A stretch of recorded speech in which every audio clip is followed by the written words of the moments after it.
The glass cracked before Caspian Aldridge even realized his hand had tightened around it. Not because of the noise. Not because of the crowd pressing itself into every corner of Aurelius, the most expensive private dining room in the city. Not because of the council members positioned around him like chess pieces, waiting for his next move. Cracked because of the scent. It cut through everything, the aged bourbon, the truffle oil, the leather of a dozen expensive suits. One scent. Clean. Sharp. Citrus layered with something heavier underneath. Alpha steel wrapped inside an Omega signature. That combination did not exist. He knew that the way he knew his own heartbeat. He had built his entire world on certainties, and that was one of them. And yet, "Can I sit with you?" The voice came from below his elbow. Caspian looked down slowly, the way a man looks when he already knows what he is about to see is going to change something permanent inside him. A boy, maybe 4 years old. Maybe 5. Dark brown skin, wide amber eyes, hair curling soft at his temples. Dressed in a cream-colored suit that someone had pressed careful and neat. The child's hands were folded in front of him like he'd been taught manners before he'd been taught to run. He was looking up at Caspian with no fear. None. Caspian's pulse hit the back of his throat. The glass in his hand splintered at the base. A hairline fracture spreading slow like a secret. The boy smiled. Not the smile of a child who wanted something. The smile of a child who had already decided he recognized the person in front of him. That smile landed somewhere in Caspian's chest and did not move. Hi viewers, if a stranger child walked up to you with that kind of certainty and smelled like someone you once loved, what would your first instinct be? Drop it in the comments. It matters more than you think. His security detail shifted. His council members exchanged looks that he clocked without looking at them. The entire gold-lit room felt like it had quietly, collectively, stopped breathing. Then Caspian felt it, that second pulse of awareness he had spent 4 years learning to ignore, and he turned his head toward the far end of the room. Across the floor, standing between 2 columns draped in amber silk, stood Zephyr Okafor. His face had gone completely still, not still like calm. Still like a man who had just watched the one thing he had spent years hiding walk directly into the light. The boy reached up and touched Caspian's sleeve. And Zephyr did not move. Caspian did not raise his voice. He had never needed to. He crossed the room in 12 steps. Each one deliberate. Each one quiet enough that the guests around them kept talking, kept laughing, kept pretending this was still an ordinary evening. His security moved with him, but he lifted one hand without looking back and they stopped. Zephyr watched him come. He didn't run. He didn't reach for his phone. He just stood there between those columns with his jaw set and his shoulders back, like a man who had spent a long time rehearsing for something he still wasn't ready for. Caspian stopped 2 feet away. Zephyr. That was all. Just the name. The way he said it left no room for pleasantries. Zephyr's eyes flicked down. Just once. To the boy who had followed Caspian across the floor and was now standing between them, looking back and forth between both men the way children do when they sense something big moving around them that they can't quite name. "This isn't the place," Zephyr said. "You don't get to decide that anymore. Caspian. What is his name?" It wasn't a question. Questions leave space for deflection. This left none. Zephyr's throat moved. Malachi. Malachi. The name settled somewhere in Caspian's body before his brain could process it. He looked down at the boy. Malachi was looking back up at him, steady and unafraid, and that lack of fear was doing something to Caspian's control that 4 years of discipline had not prepared him for. "You look like me," Malachi said matter-of-factly, cheerful about it, like it was the most obvious and wonderful thing in the room. Caspian's jaw tightened. Something ancient and instinctive lit up in his chest. Hot, immediate, and devastating. He stood too fast. The chair behind him scraped against marble and 3 nearby guests turned to look. His territorial instinct flared so hard he could feel it in the back of his teeth. He was not a man who lost composure in public. He had not lost composure in public since he was 19 years old. But this boy smelled like him. And Zephyr had been standing in the same room for God knows how long and had not said one word. Not here.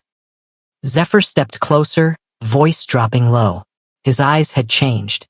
The controlled expression had cracked just enough to show something underneath it. Not guilt, exactly. Something older and more complicated. Something that looked a lot like dread. Caspian leaned in. You said that like you're scared of something worse than me. Zephyr didn't answer. And that silence hit harder than anything he could have said. Sometimes instinct doesn't protect you. It just rips the curtain back and makes you look at everything you were not prepared to see. Caspian straightened.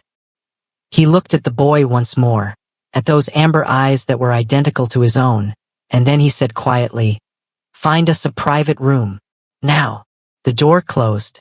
No staff, no security inside the room. Just the three of them, a low table, 2 chairs, and a child sitting on the floor by the window running his fingers along the carpet fringe like the tension in the room was not his problem. Zephyr stood with his arms at his sides. Caspian stood across from him. "He's yours," Zephyr said it first.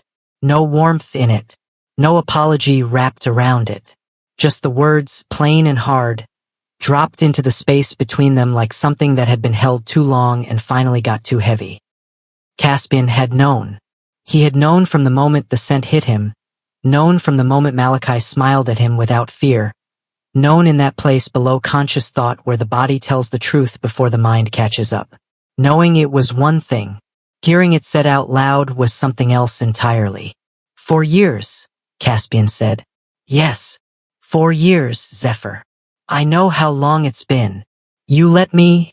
Caspian stopped, started over. You sat there and let me walk through 4 years not knowing I had a son alive in this world. Zephyr's chin lifted. You chose power. You remember that night? The council meeting. The syndicate negotiation. I stood in your office and I told you, I begged you to stay. To let someone else go.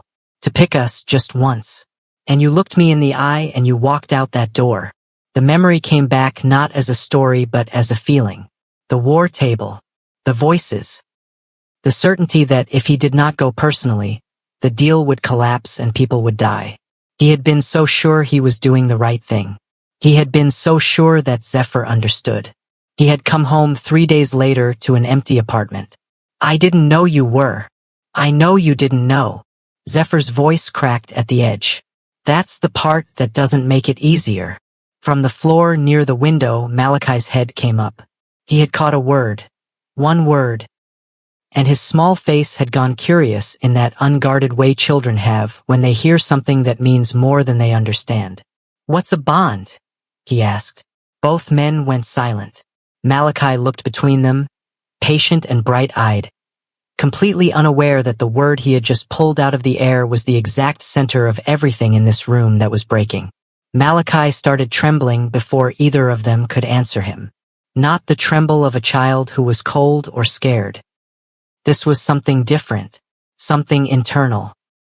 His small hands pressed flat against the floor and his breathing changed, shallow and fast, and the color in his face shifted in a way that made Caspian's stomach drop straight through the floor. Zephyr was already moving. Malachi, hey, look at me. He crouched in front of the boy, hands on his small shoulders, voice going low and steady the way someone practices. The way someone has done this before. That hit Caspian like a wall. This had happened before. He crossed the room and crouched beside them. The moment he got close enough, he smelled it, beneath the child's natural scent, beneath the citrus and the alpha undertone, something chemical. Sharp and synthetic. Suppressants. His head snapped toward Zephyr. What did you give him? Zephyr didn't look up. His hands were rubbing slow circles on Malachi's back. Keep your voice down. What did you give him? Harder this time. Still quiet. Still controlled. But only barely. He was presenting early. I had to. He is 4 years old, Zephyr. I know how old he is. Zephyr's voice broke on the last word. He caught it fast, pulled it back, but Caspian heard it. I know exactly how old he is. I was there when he was born.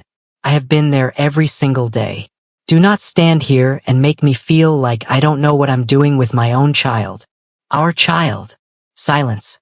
Malachi's trembling eased slightly. His eyes had gone heavy, tired, the way eyes go when the body is working too hard and running out of room to fight. He leaned his weight into Zephyr without choosing to, just fell sideways, and Zephyr caught him without thinking, the way someone catches something they have caught 1,000 times. Caspian's rage was enormous and completely useless because Malachi's pulse was stuttering.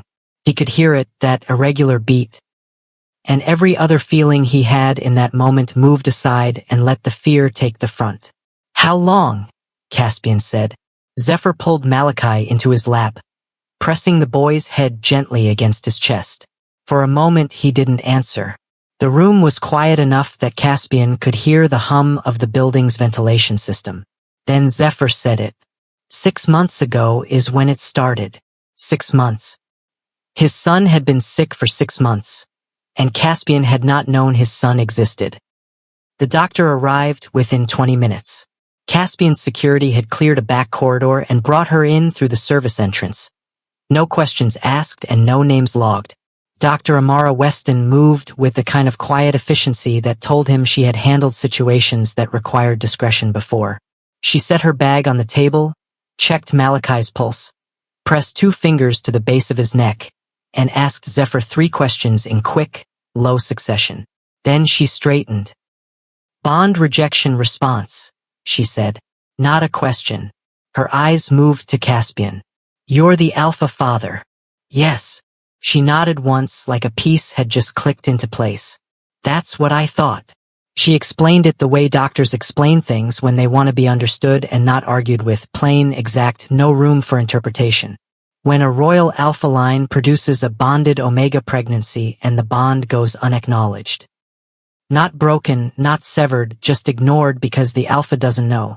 The biological connection doesn't disappear. It waits. It builds pressure. And the child, who is the living physical center of that unacknowledged bond, begins to absorb the instability. Caspian listened to every word. He did not move. He did not interrupt. He just stood there and let the information land the way a verdict lands, with full weight, no cushion. Ignorance doesn't cancel consequence. That was the thing. He had not known about Malachi. He had not known about the pregnancy. He had not deliberately walked away from his son. And none of that mattered to the biology. None of that mattered to the system that had been quietly pulling apart inside a 4-year-old child for 6 months because his father had not been present. We can stabilize him tonight, Dr. Weston said. But stabilizing is not fixing. There is structural damage to the bond pathway. That takes sustained proximity. Consistent presence. No major emotional withdrawal. Zephyr had not looked at Caspian once since she started talking. Malachi was asleep now, stretched across the small couch near the window. His breathing finally even and slow. His small chest rose and fell. The trembling had stopped. He looked peaceful. He looked completely unaware of the conversation happening 4 feet away from him about his own survival. Caspian exhaled through his nose. Slow. Controlled. What is the timeline if nothing changes? He asked. Dr. Weston looked at him with the directness of someone who did not believe in softening facts. Deterioration increases. Not fast, but steady. And it does not only affect him. She paused. The deterioration affects all 3 of you. The room went quiet. Caspian turned toward her. All 3, he said. Dr. Weston held his gaze and did not look away. And Zephyr, for the first time since the door had closed, finally looked up. Zephyr's voice came out steady, controlled, like he'd rehearsed this exact moment 1,000 times and was only now finding out rehearsal changes nothing. I didn't leave because I was afraid of you. Caspian didn't move. I left because someone inside your circle found out I was pregnant. The room shifted. Not physically. Something else, the temperature of the air, the weight of it, changed in a way that made Caspian's entire body go alert before his mind caught up. Say that again. A rival syndicate. Zephyr's jaw was tight. The Volta network. They sent someone to my apartment. Not to threaten me directly. They were more careful than that. They told me what they knew. They told me how they knew it. He stopped. Let that land. Someone in your inner circle gave them my name, my location, and the pregnancy. Caspian stood very still. Because if that was true, and the look on Zephyr's face said it was, then every assumption he'd built the last 4 years on was wrong. The disappearance, the silence, the complete absence of any trail. He had told himself Zephyr walked away. He had spent 4 years believing that. He had been wrong. They threatened to take the child, Zephyr said. Before he was even born. They said if I stayed near you, if I was visible, if your son was visible, they would use him. Against you. Against everything you were trying to hold together. Caspian's hands were at his sides. Very still. The kind of still that takes enormous effort. Why didn't you come to me? Because the leak came from inside your house. Zephyr's voice finally cracked on that. Just at the edge. Just enough. Think about what you're asking. You want to know why I didn't run to the man whose own circle sold my location to people who wanted to kidnap my unborn child? That's what you want to know. Caspian had no answer for that. None. He pulled out his phone. 1 call. 3 words to his head of security. Devonte Briggs, who had been with him for 11 years and who picked up on the first ring. The words were, full internal audit. Tonight. That was all. He hung up. He looked at Zephyr, and something in his expression changed, not softened, exactly. Shifted. The way a wall shifts right before it comes down. You and Malachi are coming with me. Tonight. My estate. Zephyr opened his mouth. It is not a negotiation. Caspian's voice was quiet. Absolute. You told me there's a leak in my circle. That means the only place I can guarantee your safety is the one place I control completely. He paused. And his. Zephyr looked at Malachi, still asleep on the couch. For a long moment he didn't speak. Then he nodded once. They moved Malachi to Caspian's estate by 10 that night. No announcement. No convoy. 1 vehicle. A route that changed 3 times. The estate was enormous and quiet, and Malachi didn't wake up once during the transfer. He was laid into a bed in the east wing, and Zephyr sat beside him and did not leave. Caspian stood in the corridor outside that room for 4 minutes before he made himself walk away. He was in his office by midnight, reviewing personnel files, when the security panel on his desk lit up red. Breach alert. Perimeter. East wing. The same wing where Malachi was sleeping. The breach alarm triggered at 12:47 in the morning. No sirens. No lights flooding the property. That was by design. Caspian's security protocol called for silent response to perimeter alerts, because sound told an intruder exactly how much time they had. Devonte was already on the comm line before Caspian reached the corridor. 2 contacts. East perimeter. They cut the secondary wire and bypassed the motion sensor on panel 7. A pause. Panel 7 runs on a configuration we changed 8 days ago. That configuration is in 3 people's files. Caspian heard that. He felt it land. Contain the perimeter. Nobody leaves the property. He was already moving toward the east wing. The infiltration was not loud. That was the part that disturbed him most. No forced entry. No broken glass. Whoever these 2 contacts were, they weren't amateurs running on urgency. They were trained, patient, and they had specific intelligence about the layout of his home. That last part mattered. That last part told him everything the breach alarm didn't. He reached the east corridor and found Zephyr already standing in the doorway of Malachi's room. He had the boy behind him, one hand pressed flat against the doorframe, body between Malachi and the hallway, every muscle in his body locked and ready. He had been waiting for something like this. That was the second thing that hit Caspian hard. Zephyr had not been surprised by the alert. Scared, yes, but not surprised. This man had been braced for an attack for 4 years, and he had carried that weight completely alone. He's awake, Zephyr said quietly.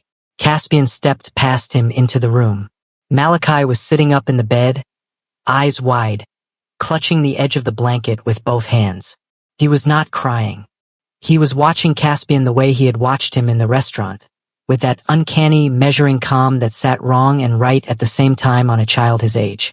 Caspian sat on the edge of the bed. "You're safe," he said, not loud, direct. Malachi stared at him for a moment. Then he said, "Are you going to stay here?" Caspian looked at him, 4 years old, asking the one question that cut straight through everything else going on.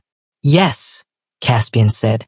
Malachi nodded once, like that settled something, and then he lay back down.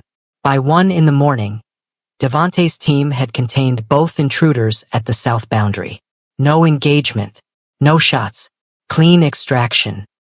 The evidence they pulled from the intruders' equipment was precise and damning. Access codes, room schematics, a communication thread that traced back through 3 encrypted relays.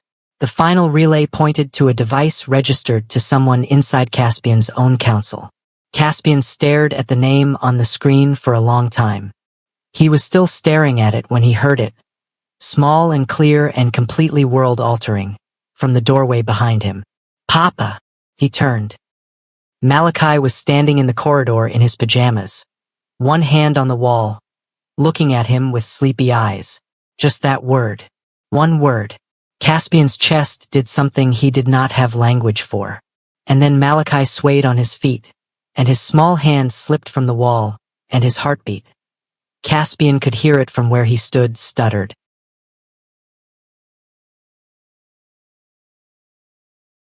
Dr. Weston arrived at the estate at 2 in the morning. She did not ask questions about the security team in the corridor or the evidence spread across Caspian's desk.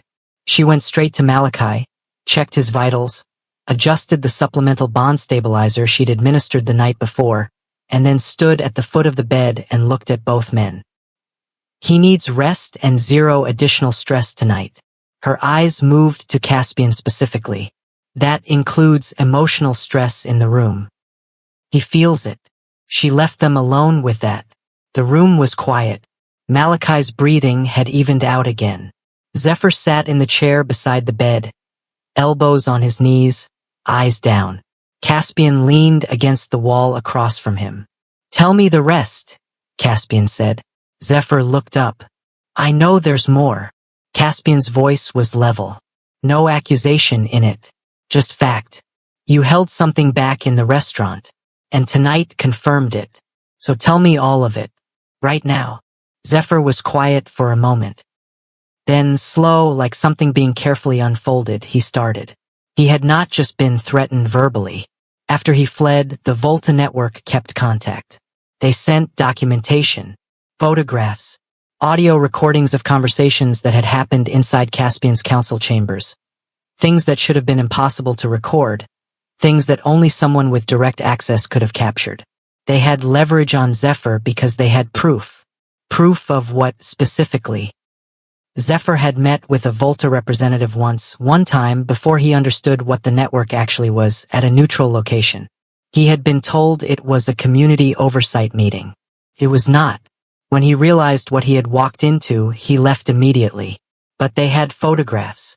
And they told him if he ever surfaced, if he ever connected himself publicly to Caspian or to the Alpha Line, they would release those images and position it as intentional collusion.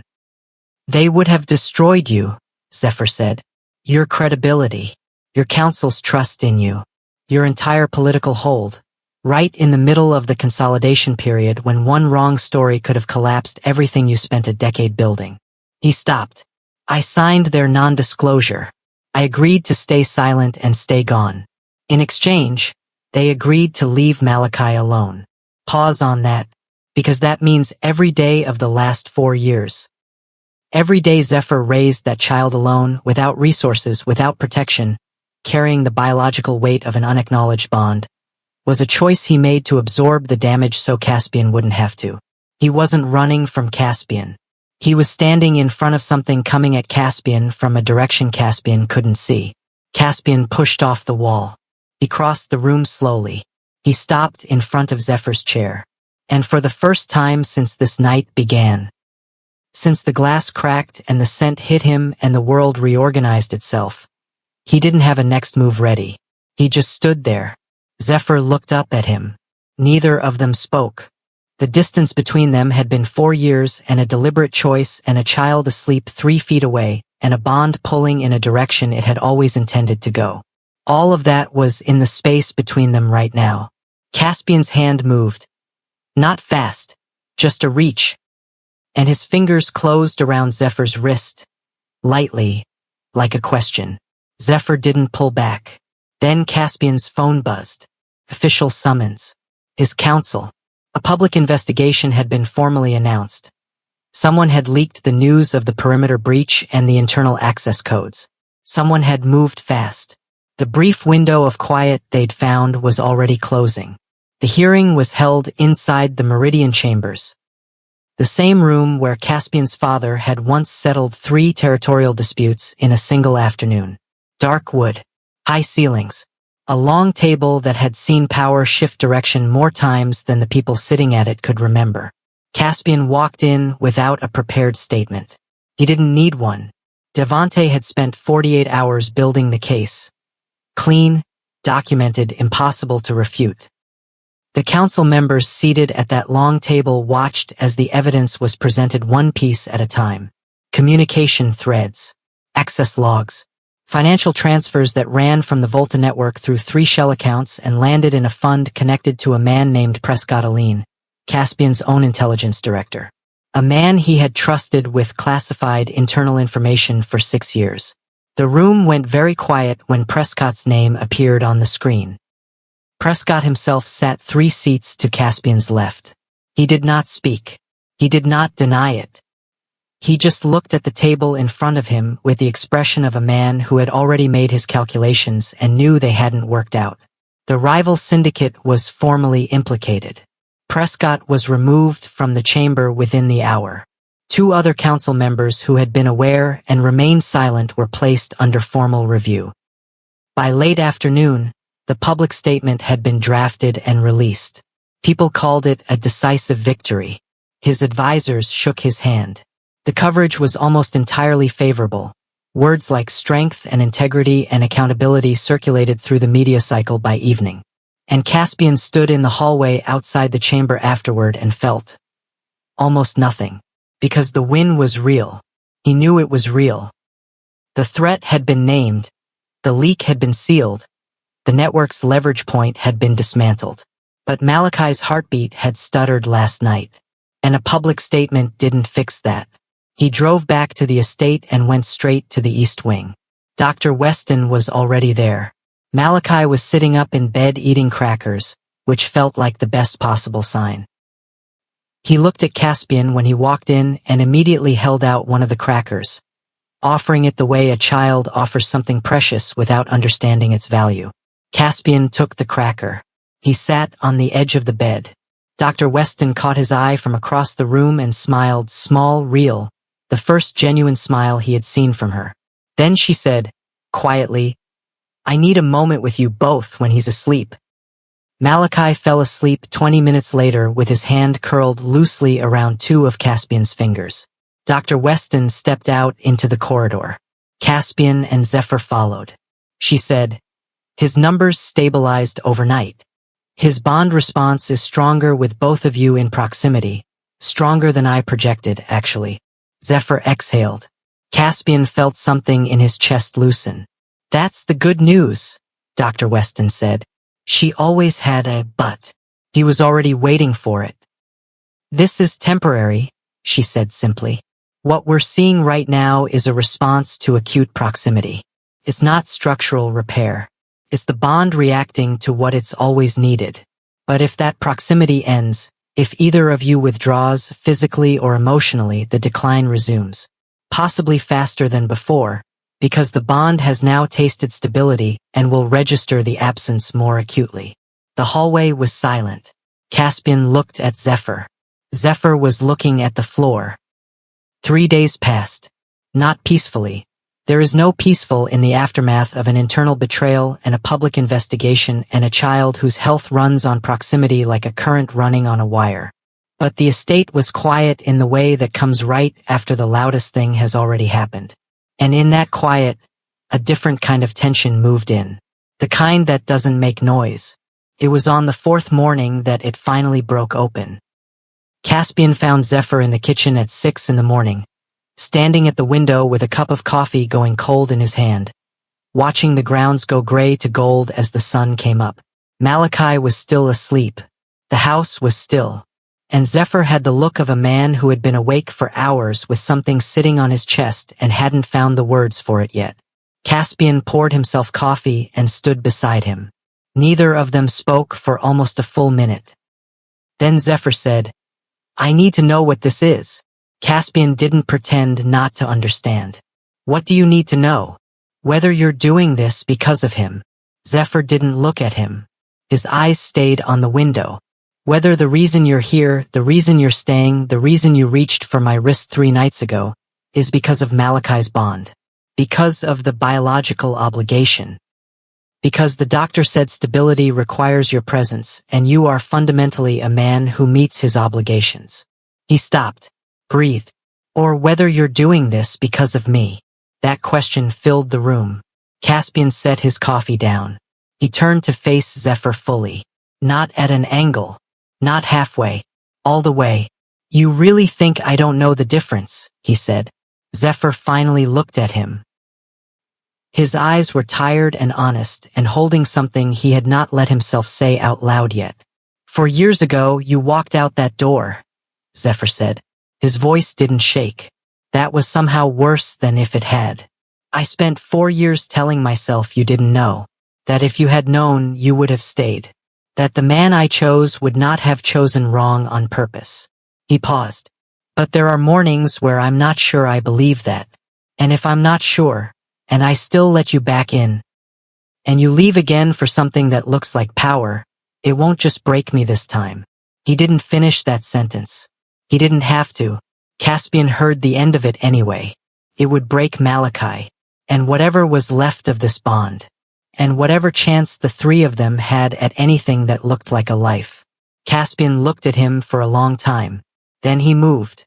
Not toward Zephyr. He moved to the side, to the kitchen doorway, and he lowered himself onto one knee on the tile floor. No theater in it. No performance. He just went down, slowly and deliberately, the way a man kneels when he means it and not when he wants to be seen meaning it. Zephyr stared at him. "I am not kneeling because the doctor told me to stay," Caspian said. "I am not kneeling because of a bond report or a stability projection or a political calculation." He looked up at Zephyr from the floor and his voice did not waver. "I am kneeling because I spent 4 years believing a story about you that was wrong. And I did not look hard enough to find out the truth. And that cost you 4 years. It cost Malachi 4 years." A pause. "I don't have those years to give back. But I can tell you clearly, right now, that every choice I make from this moment is not about power. It is not about obligation." He stopped. Then, quieter. "It is about the 2 of you. Only." Zephyr's hand came up and pressed flat against his own mouth for a moment, like he was holding something in. He looked at the ceiling. He breathed. Then he looked back down at Caspian and said, with a voice that had finally stopped being careful, "Get up." Caspian stood. The space between them closed without either of them making a decision about it. It just closed, the way things close when they've been held open by effort for too long and the effort finally gives out. There was still threat outside these walls. The Volta network had been weakened, not destroyed. Prescott was out of the council, but his access had existed for 6 years, and the full reach of that damage was not yet known. Malachi's bond was stable, not healed. The road ahead of them was real and long, and it was not going to be easy. None of that had disappeared. But it was the first morning in 4 years that Caspian Aldridge did not start the day calculating his position. He stood in his own kitchen, in the gray gold of early morning, with his shoulder pressed against the shoulder of the man he should have stayed for, and the sound of small feet padding down the hallway reached them before Malachi's voice did. Then, "Is there food?" Both men turned. Malachi stood in the doorway in his pajamas, hair pressed flat on one side, looking between them with the practical urgency of a child who has decided that whatever was happening between the adults is less important than breakfast. Zephyr made a sound that was almost a laugh. Caspian crossed to the cabinet and opened it. For the first time in my life, he thought. Not dramatically, not loudly, just as a plain and private fact that settled somewhere permanent inside him. I wasn't choosing power. I was choosing permanence. The threat was still out there. The bond was still fragile. But this time, all three of them were facing it in the same direction. And that changed everything. Thank you so much for being part of this story. If Caspian and Zephyr's journey moved you, if Malachi's quiet strength, that little boy in his cream suit asking to sit with a stranger who turned out to be his father, if any part of that stayed with you, drop a comment below and tell us what hit hardest. Was it the moment Malachi said "Papa" for the first time? Was it when Zephyr finally told the truth? Or was it Caspian on his knee on that kitchen floor? Not as a king, but as a man? Tell us. Your thoughts inspire more people than you know. And if you want stories like this, stories about loyalty, sacrifice, love that costs something real, and the kind of strength that shows up quietly, subscribe to this channel and turn on your notifications so you never miss what comes next. Every story here is built to remind you of something worth remembering. Don't miss the next one.